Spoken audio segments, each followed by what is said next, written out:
They call him Sheikh al-Hashishim. He is their elder, and upon his command all the men of the mountain come out or go in. They are believers of the word of their elder, and everyone everywhere fears them, because they even kill kings.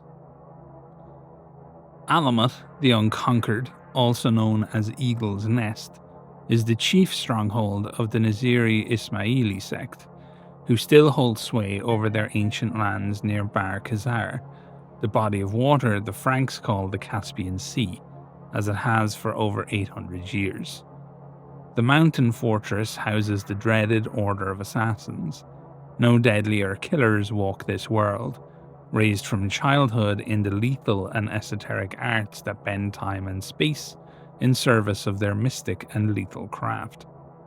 Many learned scholars of the Iron Sultanate Solima claim that Alamoth was left outside of the Great Iron Wall as a mark of Allah's disfavour for their heretical views on religion. The mystics of the Assassins sneer at this suggestion, and maintain that the ever-preserving knew his children at Alamoth would need no such protection. Their own bravery would suffice. Though largely closed to outsiders, there are times when the Old Man of the Mountain requires the services of outsiders, or wishes to seek counsel from a sage of great wisdom in person. Such individuals awaken to find summons placed by their bedside, delivered by unseen hands as they slumber.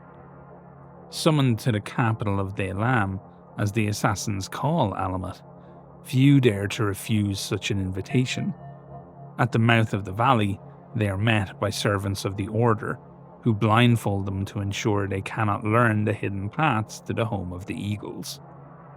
Such visitors tell of heavenly gardens, libraries that rival those of the House of Wisdom, and laboratories where philosophers, scientists, theologians, and sages of the Dervish Ismaili order debate a multitude of matters. Very few will speak of their audience with the Master of the Knives himself, the Old Man of the Mountain, for fear of insulting their dread host. Of those brave enough to reveal details of their encounter, some describe being greeted by a youth full of vigor, an athlete and warrior at the prime of his life, wearing a shining white cloak. Others, however, describe an ancient man with a long silver beard, stern and whip-lean, dressed in the black kilat adorned with tiraz in the colour of blood. Whether a result of clever disguise or the mystic art of the Hashinshin, no two descriptions of the countenance of the Lord of the Alamoth ever match each other.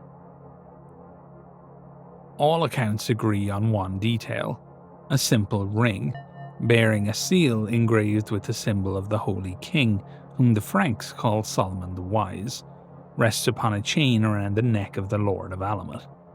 Rumours abound that this is the first and true seal given by Allah to the mighty king, Suleiman ibn Dawud, giving him the power to command spirits such as the Shayatai and the Jinn.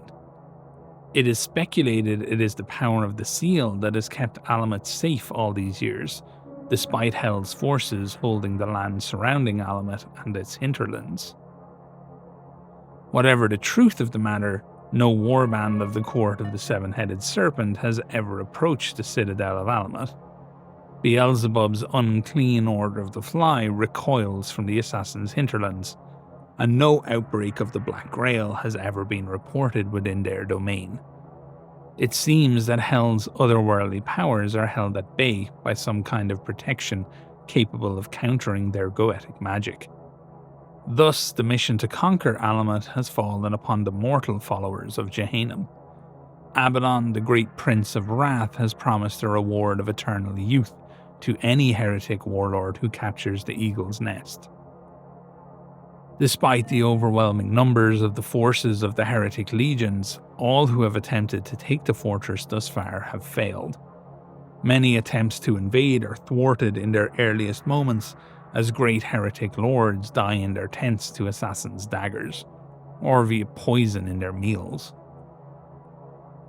Others disappear without a trace, their painstakingly built alliances falling apart like chaff in the wind. Scarcely a decade passes without Alamut being assaulted, for there is no lack of ambitious heretic warlords. But the forces of Shaitan have laid siege to its onyx walls, have discovered that the fortress is all but invincible. The Alamut Valley, known as the Shirku, is bordered to the east by the Almka Mountains, the Throne of Solomon, and its entrance is a narrow one, shielded by cliffs and guarded by mystic standing stones. For much of the year, the raging waters of the river Alamut make this entrance inaccessible. Flanked by the Iron Wall to the east and west, any forces approaching come under a barrage of long-range artillery from its garrison, who gleefully exact a heavy toll on any would-be invaders. In the skies above, the airspace is protected and patrolled by the Sultan's flying ships of war, making aerial assaults impossible.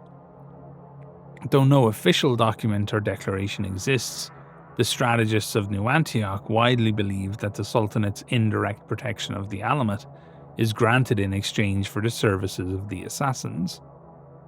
Alamut's natural and military defences are not its only safeguard.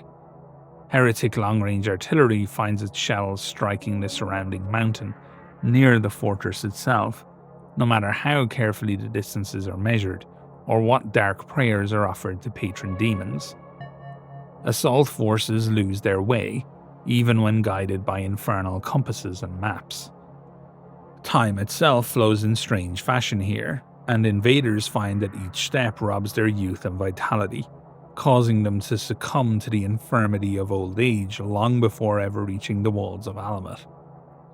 Their spent and withered bodies fall to join other unsuccessful invaders scattered across the lands of the assassins as their souls succumb to their doom in flames.